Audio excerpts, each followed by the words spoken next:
промотивен осврт кон делото на Никодин Чернодримски.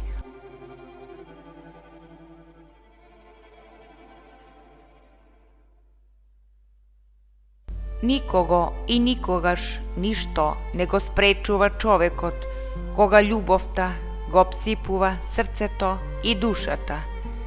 Таа вибрира и како звучна слика излегува на површина и на еден посебен начин ја слушаме и гледаме преку нашите сетила. Љубовта е вистински катализатор што ги ослободува човечките чувства. Љубовната алхемија, кога ќе се промеша со друга љубовна алхемија, се добива бесконечна љубов, страст, потреба, но од друга страна и страв од губење на истата, всушност страв од губење на љубов, оти никој не сака да биде сам. Секогаш е потребна љубовта, која ја храни нашата душа и срце. Самиот недостаток на љубов ги носи оние негативни чувства. Бесконечното барање и трагање по вистината е главно човеково битисување. Ја носиме во себе од самото раѓање и е суштинска определеност на секој поединец. Така е и со љубовта, ја бараме, трагаме по неа, се додека не се пронајде другата половина од јаболкото. Кога ќе се соединат двете половини, дури тогаш човекот се чувствува комплетен, дури тогаш ја открива својата суштина на животот, своето постоење, што е со сигнификантно значење, расте со здив на бесконечна љубов и ја возвишува. На моменти лаконски, на моменти со мистични мисли ќе го збунат читателот додека го чита ова дело на Никодин Чернодримски, што уште повеќе го тера читателот да ги открива тие запишени мисли во романот Пред олтарот на љубовта. Концепцијата на делото на Никодин е доминантно и со секоја негова мисла не наведува да ја сознаеме вистинската љубов, љубов преку која заедно ни ја представува и љубовта и болката. Во самото јадро на романот ја сместува антологија на болката, каде љубовта и болката се сублимират во естетска категорија и на суптилен начин ни кажува дека токму болката е патокас до љубовта и сето ова патишествие е кохезија на радоста и болката. Таа фреквенција како влезна порта од која што се чувствува суптилноста на неговата природа е постојана во односот на љубовта и болката, страдањето и самата празнина.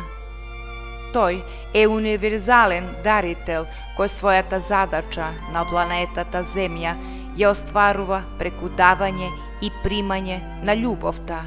Ова постоење, ова свесност носи нови очи, срце, душа и самата светлина.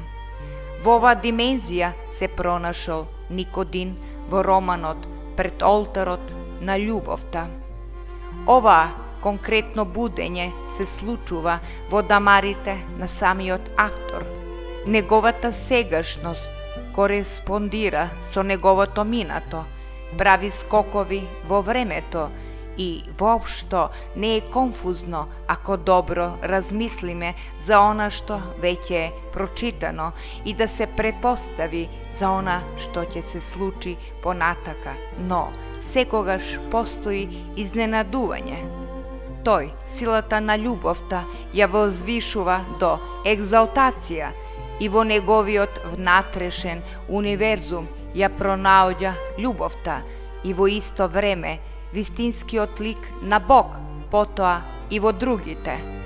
Зарем таа апсолутност не е доволна за да се види ликот на љубовта која секогаш е пред нас, околу нас и во нас.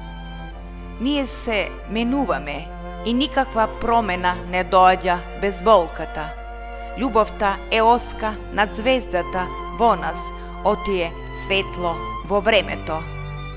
Ова е само увод во романот Пред портите на љубовта.